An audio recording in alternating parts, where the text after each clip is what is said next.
gran desastre marítimo histórico.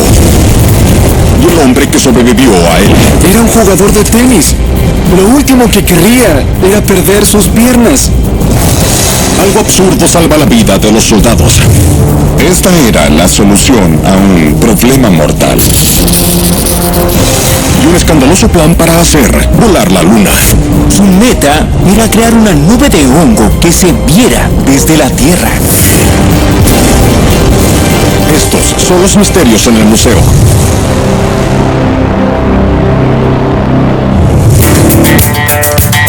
La imponente rueda de las grandes montañas humeantes de 60 metros de altura.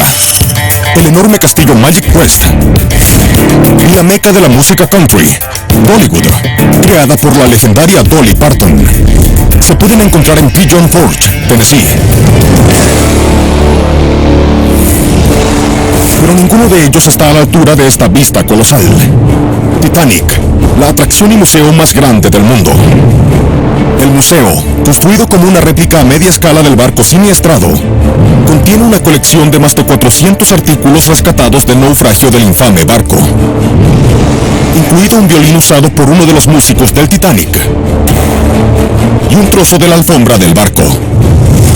Incluso hay una recreación de tamaño completo tallada a mano de su gran escalera.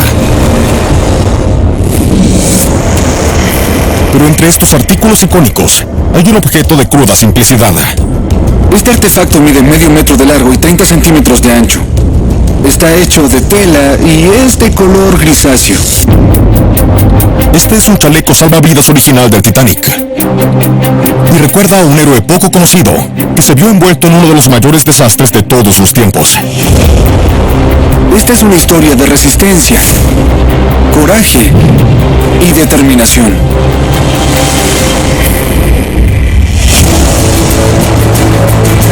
...1912, Francia.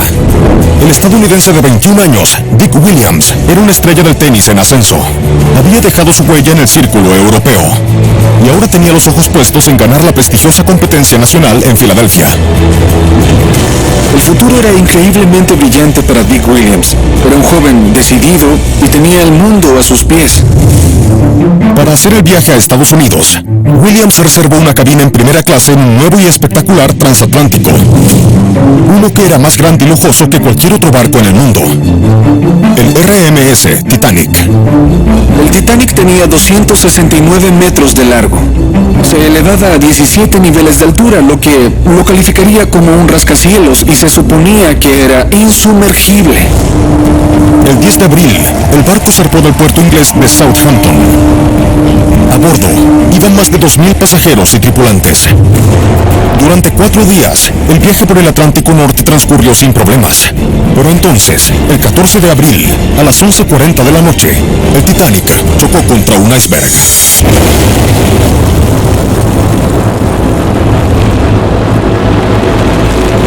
Y comenzó a hundirse. Williams estaba solo en su cabina cuando escuchó las palabras que todo pasajero teme. Abandonen la nave. La gente de primera clase se dirigió muy pronto a los botes. Pero Williams no. Tomó un chaleco salvavidas y ayudó a sus compañeros de viaje. Estaba tratando de salvar a la gente, pero llegó un momento en que Williams ya no pudo ayudar más. Así que también debió bajarse del barco. En el último minuto, Williams saltó al mar gélido. Nadó furiosamente hacia un bote salvavidas y lo subieron a bordo. La diminuta embarcación estaba sobrecargada de pasajeros y llena de agua gélida. Y Williams, que ya se congelaba por haberse zambullido en el mar, no tuvo más remedio que sentarse en ese charco durante horas. Estaba sumergido hasta la cintura en agua helada. Temblaba incontrolablemente. Ya no podía sentir sus pies. Al fin, poco después de las 4 de la mañana, un barco de rescate, el Carpathia, llegó al lugar del desastre. Williams y sus compañeros sobrevivientes fueron llevados a un lugar seguro. Pero aunque lo habían rescatado, su calvario apenas comenzaba. Los médicos a bordo del Carpathia le dieron a Williams un pronóstico sombrío. Sus piernas estaban muy congeladas. La única forma de prevenir la aparición de gangrena mortal era amputando. Williams era un hombre joven. Era jugador de tenis. Lo último que querría era perder sus piernas. Williams se enfrentó a una elección terrible: seguir las órdenes del médico y permitir que le amputaran las piernas, y ver cómo se destruían sus sueños futuros, o rehusarse y arriesgar la muerte. Entonces, tomó una decisión difícil. Decidió que no le amputaran las piernas. Y luego tomó el asunto médicamente en sus propias manos. Los médicos instaron al joven a reconsiderarlo. Cada minuto que retrasaba la cirugía, aumentaba el riesgo de gangrena. Pero Williams estaba decidido. Para salvar sus piernas, se prescribió a sí mismo un agotador proceso de rehabilitación.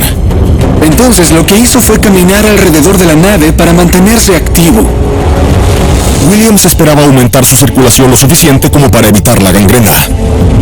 Cada 2 horas, mañana y noche, se obligaba a caminar por la cubierta del barco. Williams era un hombre joven. Estaba decidido a recuperar su integridad. Para sorpresa de sus médicos, después de 2 días de cojear, Williams comenzó a recuperar la sensibilidad en las piernas. No solo eso, se las arregló para evadir la gangrena. Y cuando el Carpathia atracó en Nueva York, estaba encaminado hacia la recuperación. Durante las próximas semanas, se embarcó en un riguroso programa de entrenamiento. El 1 de julio, menos de 3 meses después del hundimiento del Titanic, Williams ganó el título de dobles mixtos en el Campeonato Nacional de Estados Unidos. Su notable victoria fue la primera de muchas. Williams tuvo una carrera de tenis realmente fantástica. Ganó Wimbledon, ganó una medalla de oro olímpica, fue incluido en el Salón de la Fama. Está a la altura de los mejores jugadores.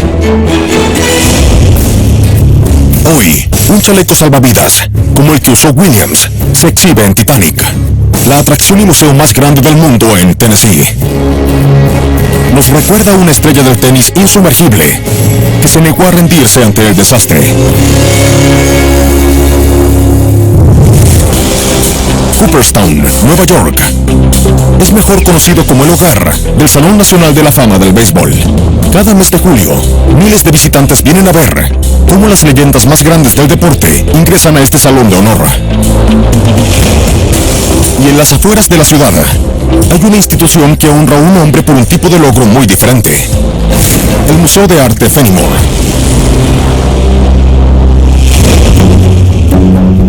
Construido en el sitio de la antigua casa del novelista James Fenimore Cooper, hoy es un museo que celebra la historia del estado de Nueva York.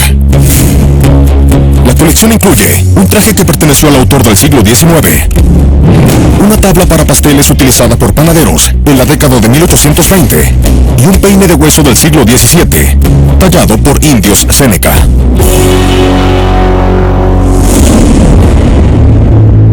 Pero entre estos artefactos perfectamente conservados hay un documento muy frágil.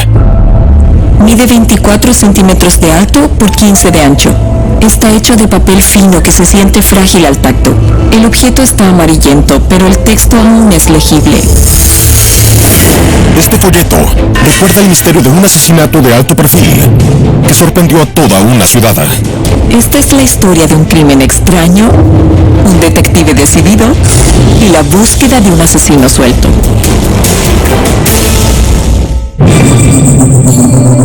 Era la mañana del 21 de marzo de 1873, en Brooklyn, Nueva York. El jefe de policía Patrick Campbell fue convocado a una elegante casa en la ciudad.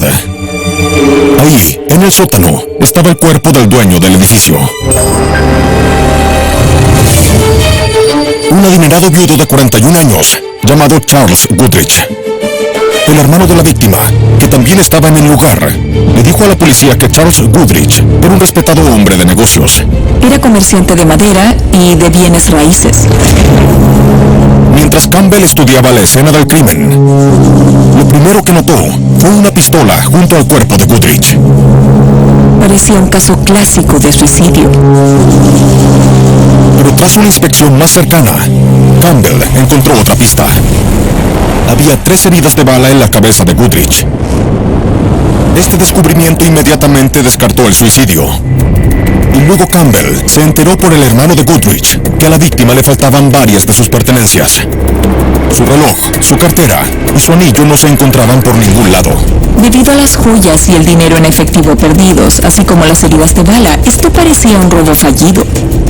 Pero luego Campbell descubrió algo que no cuadraba.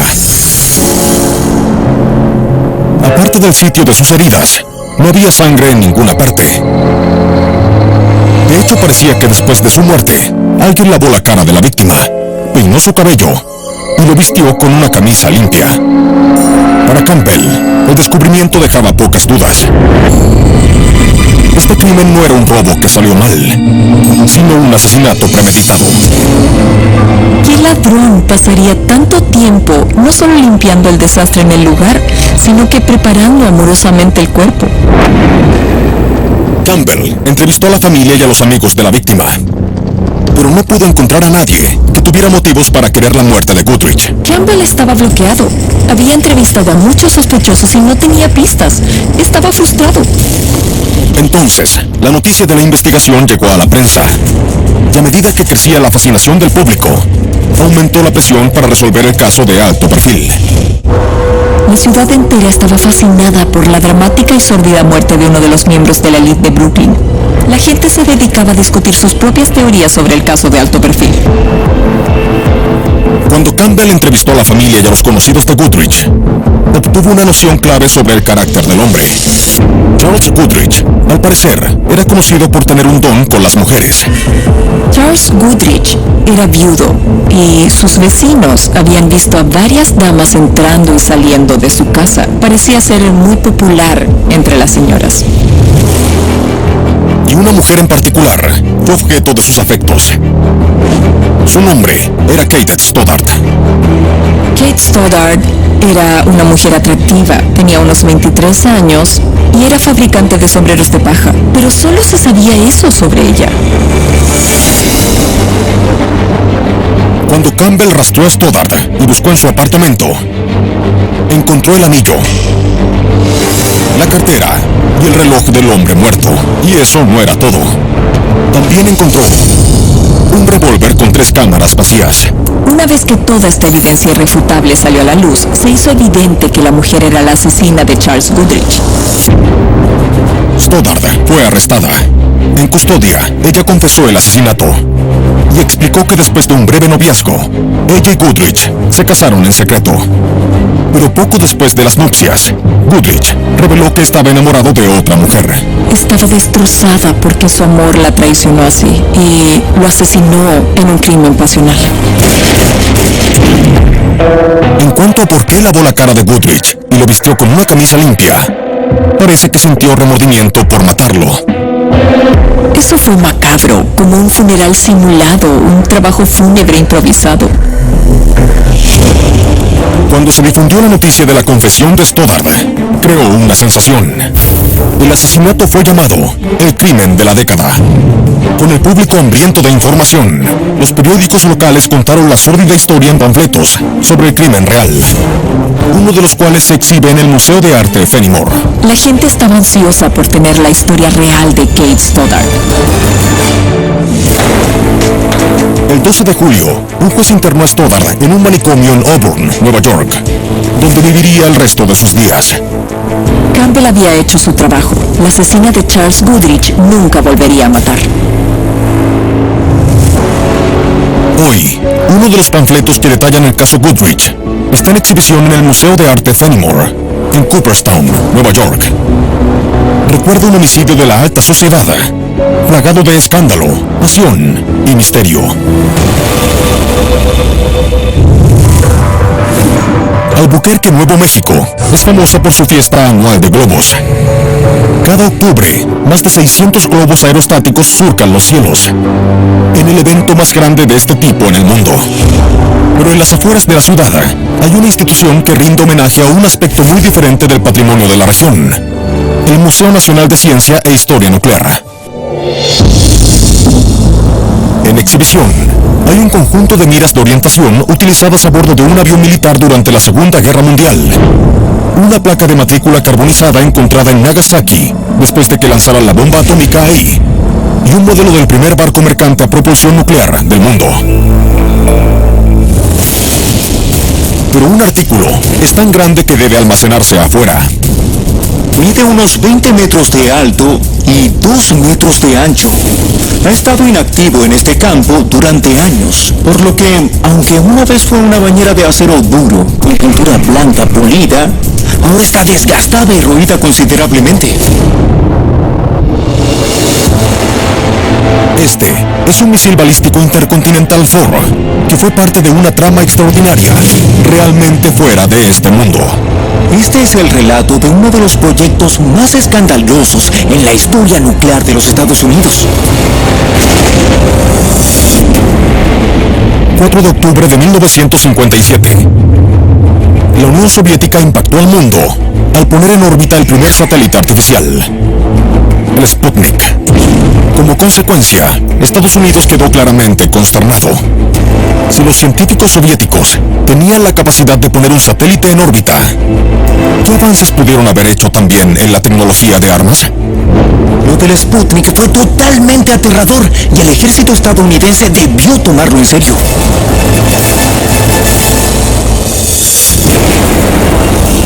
El gobierno de Estados Unidos determinó que debían responder. Y en poco tiempo se embarcaron en un plan que creían iba a reafirmar el dominio de Estados Unidos. Iban a demostrar el poderoso alcance del arsenal nuclear estadounidense al detonar una bomba atómica en la superficie de la Luna. Su objetivo era poder crear una nube de hongo que se viera a simple vista desde la Tierra.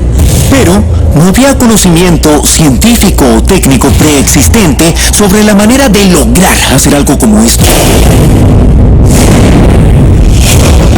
Para el gobierno de Estados Unidos, la idea sonaba convincente, pero ¿se podía ejecutar? Para averiguar si la idea era factible, el Pentágono convocó a 2 de los mejores científicos del país. El físico nuclear de 30 años, Leonard Riefel, y el prometedor astrofísico de 23 años, Carl Sagan. Carl Sagan tenía pasión y entusiasmo por la ciencia, pero aún se estaba consolidando como científico profesional. Riefel y Sagan trabajaron durante 8 meses antes de poder entregar sus hallazgos al ejército. Los científicos dijeron que para que una explosión nuclear en la Luna se viera en la Tierra, la carga explosiva tendría que ser del mismo tamaño que la bomba lanzada sobre Hiroshima. Y para enviar tal carga 380.000 kilómetros hasta la Luna, Estados Unidos tendría que usar el máximo misil balístico intercontinental, el misil Thor, uno de los cuales se encuentra en exhibición en el Museo Nacional de Ciencia e Historia Nuclear. A pesar de que el misil Thor no fue construido para algo como esto, se dieron cuenta de que podría alcanzar la Luna y podría llevar una carga a 3 kilómetros de un objetivo. Es alucinante que hayan podido resolver los detalles de un proyecto como este en un momento en que no teníamos la experiencia de llevar cosas al espacio. El proyecto obtuvo luz verde y se pusieron en marcha los preparativos para este extraordinario lanzamiento a la Luna. Entonces, ¿qué se interpondría entre este misil nuclear y la Luna?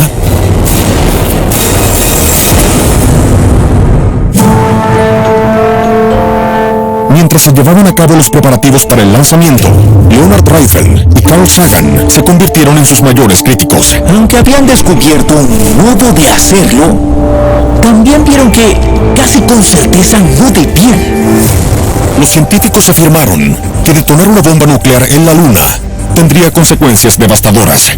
Dispersaría la radiactividad a través de la superficie lunar, por lo que contaminaría permanentemente cualquier estudio futuro de la Luna y crearía riesgos si algún día intentáramos colonizarla.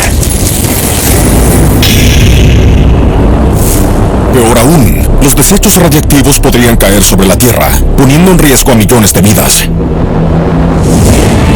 Las advertencias de los científicos fueron suficientes para convencer al Pentágono de cancelar su lanzamiento lunar, por lo que los funcionarios centraron su atención en vencer a los soviéticos de un modo diferente. En lugar de lanzar una bomba nuclear, enviarían una misión tripulada a la Luna. Los líderes militares estadounidenses pensaron que era totalmente imperativo mostrar a los soviéticos que aún eran mejores. Rayfield aceptó un empleo en la NASA y se convirtió en el director adjunto del programa Apolo. Tenemos un despegue. En 1969, Neil Armstrong hizo historia cuando se convirtió en el primer hombre en pisar la Luna.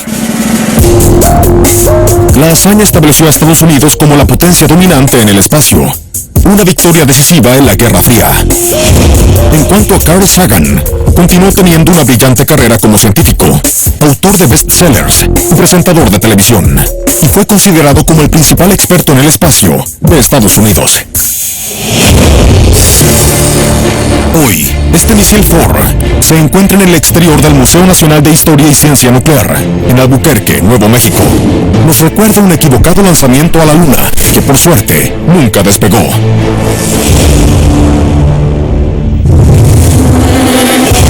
Hollywood, California. Era solo un pequeño pueblo rodeado de naranjos, cuando se filmó aquí la primera película en 1908. Hoy en día es el hogar de una industria multimillonaria. Y para celebrar esta evolución, se encuentra el Museo del Patrimonio de Hollywood.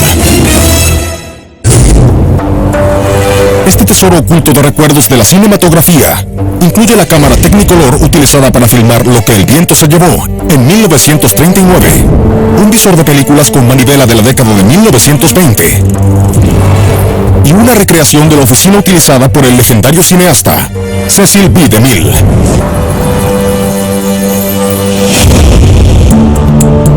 Pero entre estas exhibiciones destacadas, hay un artículo pequeño que podría ignorarse fácilmente. Sus dimensiones son 33 por 40 centímetros. El artefacto está montado en un marco de madera. La superficie está manchada y amarillenta. Este cartel de película está vinculado a una olvidada pionera del cine que revolucionó el mundo del espectáculo. Esta historia es sobre una mujer, un invento y una película que cambió el cine para siempre. Era la década de 1920. Desde The Kid, de Charlie Chaplin, hasta The Squawman, de Cecil B. DeMille. Las películas mudas cautivan al público de todo el país. Y para los cineastas, el negocio estaba en auge. Innumerables directores prometedores buscaban dejar su huella. Entre ellos se encontraba Dorothy Arzner, de 32 años. Dorothy Arzner era una mujer muy motivada y decidida. Tenía muchas ambiciones y aprendió el oficio de hacer cine literalmente desde cero. Arzner estaba a punto de conseguir su mayor oportunidad hasta el momento. En 1928, Paramount le pidió a Arzner que dirigiera una película protagonizada por uno de los nombres más importantes de Hollywood, una actriz llamada Clara Bow. Titulada The Wild Party, la comedia representaba un paso histórico para el estudio. Sería el primer archivo sonoro de Paramount. Un archivo sonoro es una película con imagen y sonido. Estaban de moda y todos querían probar esta nueva tecnología. Pero grabar diálogos para acompañar imágenes en movimiento no era fácil. Los primeros micrófonos tenían un alcance muy corto, por lo que para captar el diálogo, los micrófonos debían estar lo más cerca posible de los actores. Pero esto planteaba otro problema: mantener los micrófonos fuera de la toma. Para resolver este problema, los cineastas empleaban una solución inteligente. En los primeros días del cine sonoro ponían un micrófono en un objeto inmóvil, por lo que los actores tenían que permanecer cerca de ese objeto para que pudieran grabar sus diálogos. El 2 de enero de 1929, Arzner comenzó a filmar The Wild Party. Pero cuando dijo acción, Arzner tuvo problemas con su protagonista. Clara era una actriz expresiva y se movía mucho. Toma tras toma, la actriz se alejaba demasiado de los micrófonos ocultos, lo que hacía que sus líneas fueran inaudibles. Y no importaba lo que Arzner dijera, su estrella no se conformaba. Clara tenía muchas dificultades para adaptarse a todo esto. De hecho, empezaba a llorar porque se sentía frustrada. La producción lamentablemente se retrasó. Y si Arzner no podía encontrar un modo de grabar el diálogo, la película se arruinaría. Tenía que hacer algo para poner en marcha su película. Finalmente, Arzner renunció a que Clara Bow se quedara quieta mientras pronunciaba sus líneas.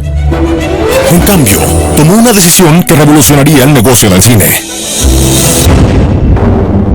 Le pidió a un técnico del estudio que buscara una caña de pescar y le indicó que atara un micrófono al extremo. Dorothy nunca había visto que se hiciera algo así, pero se quedaba sin opciones. Arzner le dijo al hombre del equipo que se quedara justo fuera del ángulo de la cámara y siguiera a Clara, mientras sostenía la caña de pescar sobre la actriz que se movía. De este modo, el micrófono siempre colgaría sobre la cabeza de la estrella. Entonces, la directora gritó, ¡acción! Dorothy debió haber estado algo nerviosa y más que ansiosa por ver cómo se desarrollaría esta innovación. Con las cámaras rodando, Clara finalmente pudo moverse libremente y actuar con naturalidad. Y esta vez, el micrófono captó cada una de sus palabras. Realmente no puedo creerlo. Nunca más iré allá. El invento de Dorothy fue un éxito total. Fue una innovación muy astuta que resultaría duradera. ¡Corten! En 1929, The Wild Party se estrenó con gran éxito comercial y de crítica. En Hollywood se corrió rápidamente la voz sobre el brillante dispositivo de Arzner. Y pronto, otros estudios también comenzaron a usarlo para producir sus películas sonoras. Adoptó el nombre de una caña larga. Y ahora, la invención se conoce como el micrófono boom. El micrófono boom es significativo incluso hasta este día porque todavía se usa. Se usa todo el tiempo en los estudios y es una herramienta muy común en la industria.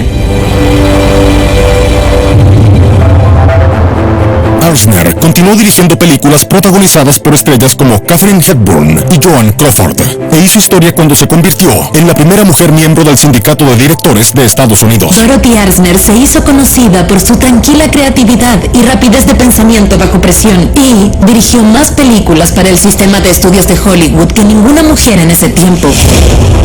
Hoy, este cartel de The Wild Party, prestado al Museo del Patrimonio de Hollywood, recuerda a una cineasta innovadora, cuya mente astuta hizo que las películas hablaran.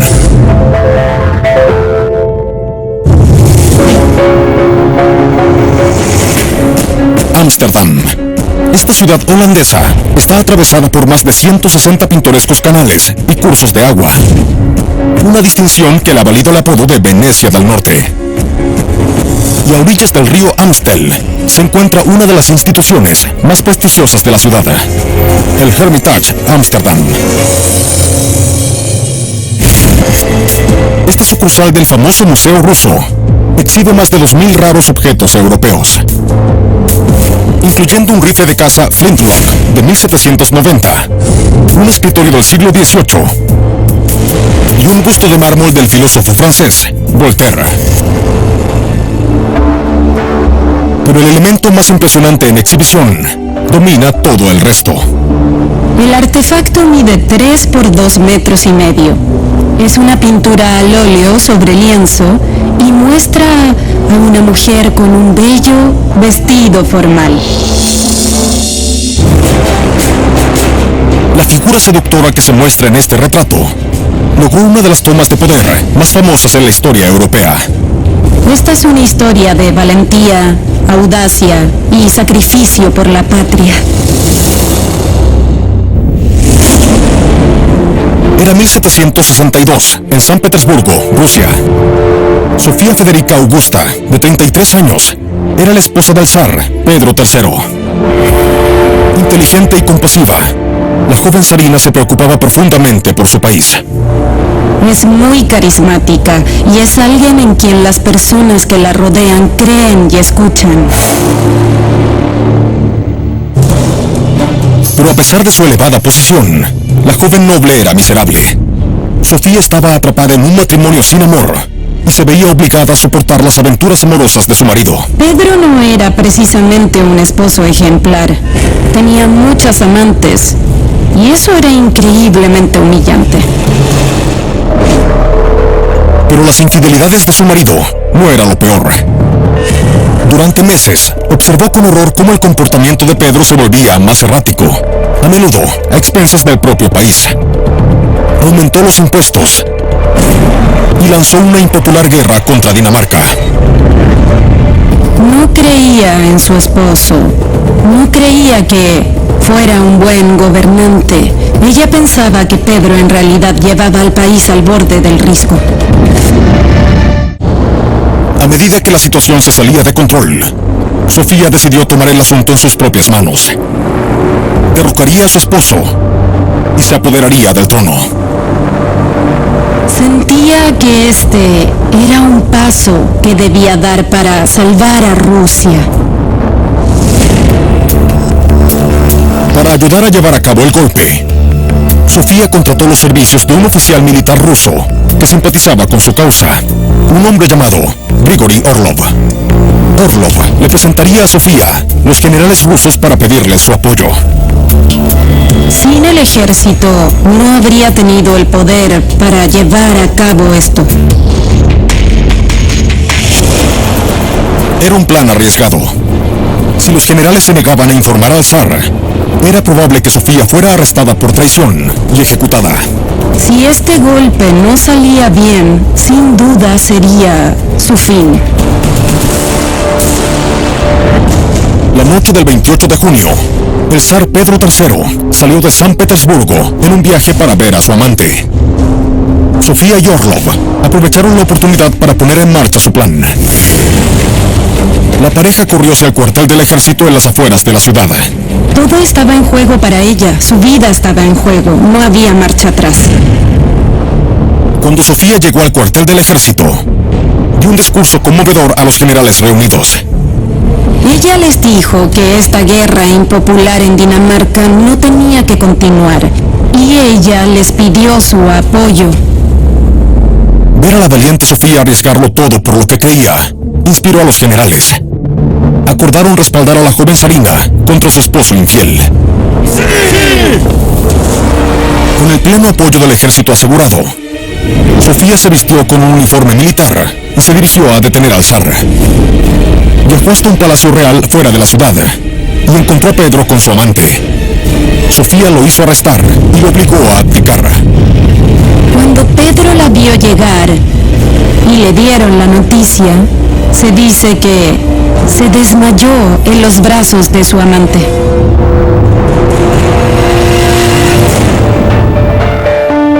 Y debido a que logró esto sin tener que pelear, el épico juego de poder de Sofía se conoce como el golpe incruento. Sofía fue coronada emperatriz y tomó el nombre de Catalina II.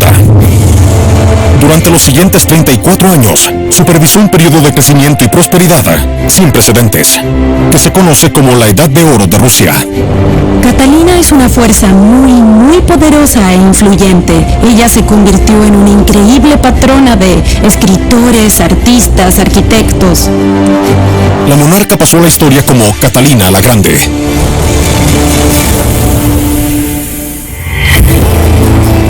Hoy, esta pintura al óleo de la valiente gobernante se exhibe en el Hermitage, Ámsterdam. Nos recuerda a una mujer poderosa que no se detuvo ante nada para salvar a su país.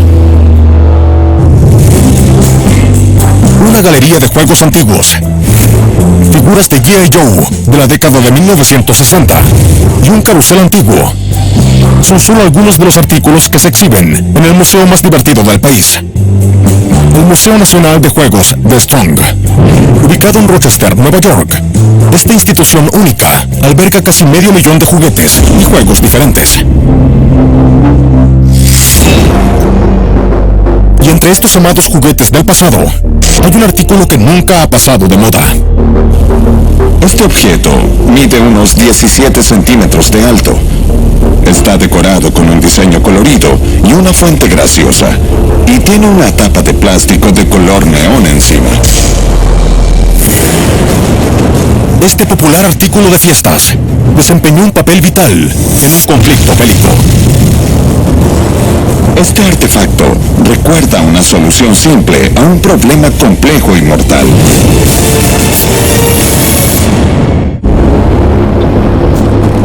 Era septiembre del 2006, en Irak.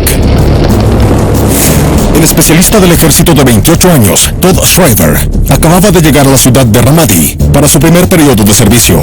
Todd Shriver quería hacer lo correcto. Eso lo inspiró a unirse al ejército y eso también lo inspiró a cuidar de sus compañeros del ejército.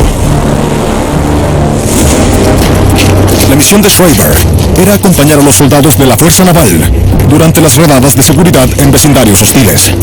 Y tal vez la mayor amenaza que él y sus compañeros de servicio enfrentaron mientras realizaban sus rondas eran los artefactos explosivos improvisados, o AEI.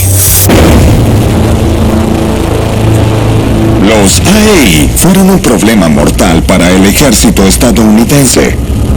Esos artefactos se ensamblan a partir de un elemento explosivo y un dispositivo activador. Y esos activadores pueden ser cables que explotan el artículo junto a alguien. Un día, Shriver y una patrulla conjunta estaban a punto de entrar a un edificio cuando vio a un soldado hacer algo extraño. Antes de que el grupo entrara por la puerta principal, el soldado sacó una lata de su chaleco. Pero el contenido de la lata no era un implemento militar estándar. Y lo que él vio a su compañero sacar era serpentina en aerosol.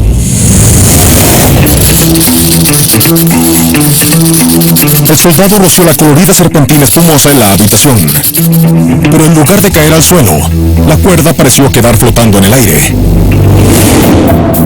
La serpentina se había enganchado en el cable trampa casi invisible de un AEI, lo que permitió al grupo evitarlo. Shriver debió sentirse sorprendido y aliviado. A pesar de los millones de dólares gastados por los militares en medidas defensivas, usaban una solución de $2 sacada de la tienda. Shriver se dio cuenta de que si más de sus camaradas tuvieran acceso a la serpentina en aerosol, entonces se podrían salvar innumerables vidas. Pero cuando les planteó la idea a sus superiores, fue descartada. La serpentina en aerosol no era la parafernalia estándar que se entregaba a los soldados en Irak. El ejército estadounidense está dispuesto a soluciones complicadas y de alta tecnología. Shriver se rehusó a aceptar un no como respuesta. Shriver estaba decidido a encontrar un modo de llevar este artículo útil a más soldados. En octubre, Shriver llamó a su madre, Marcelle, en Stratford, Nueva Jersey, y le pidió que enviara mucha serpentina en aerosol. La primera idea de Marcelle fue: ¿has estado en Irak durante un mes y ya estás haciendo fiestas? Pero Todd le explicó que esta era una solución a lo que parecía realmente un problema mortal. Al escuchar la historia de su hijo, Marcelle decidió dar un paso más allá. Enviaría tantas latas como fuera posible a hombres y mujeres en servicio en Irak. Solicitó donaciones de serpentina en aerosol por toda la ciudad. La noticia de su campaña pronto fue recogida por los periódicos locales y varias organizaciones militares. Y ahí fue cuando las contribuciones comenzaron a llegar. Gracias a toda la publicidad, terminó con un inmenso suministro de 80,000 latas de serpentina en aerosol. Marcelle debió sentirse conmovida por la avalancha de donaciones.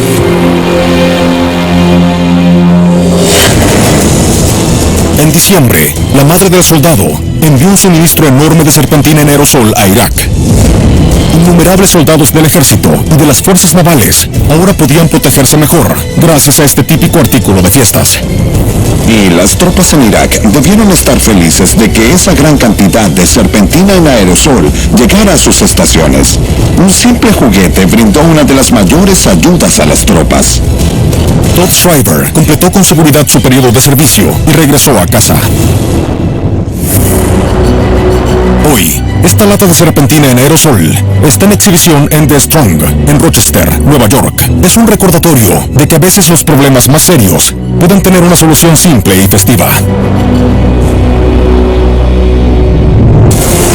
Desde un sobreviviente del Titanic a una inventora de Hollywood, de una emperatriz intrépida a una serpentina que salvó vidas. Soy Don Wildman y estos son los misterios en el museo.